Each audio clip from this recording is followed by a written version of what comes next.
Ambassador, thank you so much for speaking with us from Geneva. I want to start by asking, I believe you've been to North Korea about 6 times. What were you thinking as you watched President Trump become the first sitting U.S. president to step foot into North Korea? Well, I have to say that this was a very historic day. It was the first summit arranged by tweet within 1 day.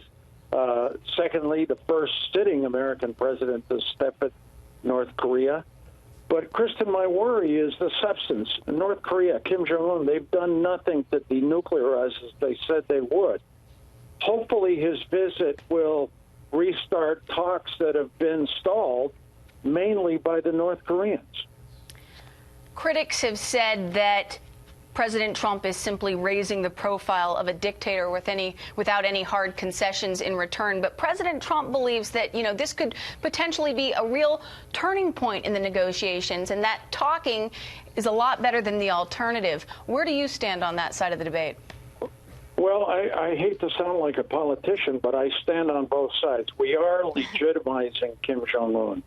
We are putting him on the world stage. He used to be a pariah. Now an American president has gone to him.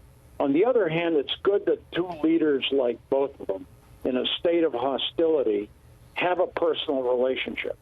The problem, though, Kristen, is that Kim Jong-un's negotiators are not ready to meet Kim Jong-un's initial concession, which was, we're going to denuclearize. In fact, they've done very little, hardly anything. So I think if we get talks started again, the president should let his team lead, not have another summit until the North Koreans start to denuclearize. And then the compromise is we give them some sanctions relief. They do some nuclear curbing the use of their nuclear missiles, and we do some sanctions. And then we continue negotiating. That's a good outcome. But right now I worry there's too much showmanship. It's a historic day. That is the case.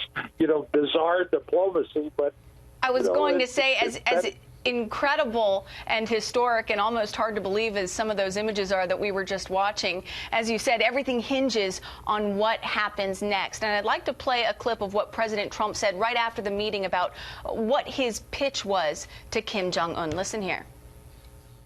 I outlined the incredible prosperity that awaits North Korea when this whole thing gets settled. They've been talking about this for a long time, but that's a country with tremendous potential. And I've had a good relationship with Chairman Kim. You know that. You see what's happening.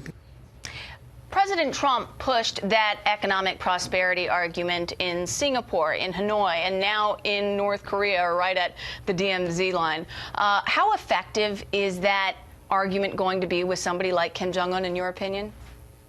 Well, what Kim Jong Un has said, he's willing to reduce his nuclear weapons if he gets U.S. investment, international assistance, because it's the poorest nation on earth.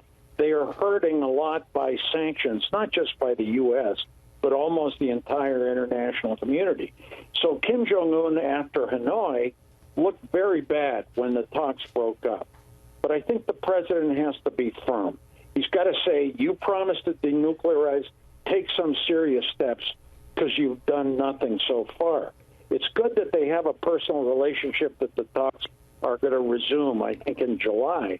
But there's got to be concessions on both sides so that talks have some significant positive bearing, not just handshakes and a lot of show. Yes, a historic day. But let there be substance, not just show. Ambassador, one more question. I've got 10 seconds. President Trump raised the idea that Kim Jong-un could visit the White House. Good idea or bad idea?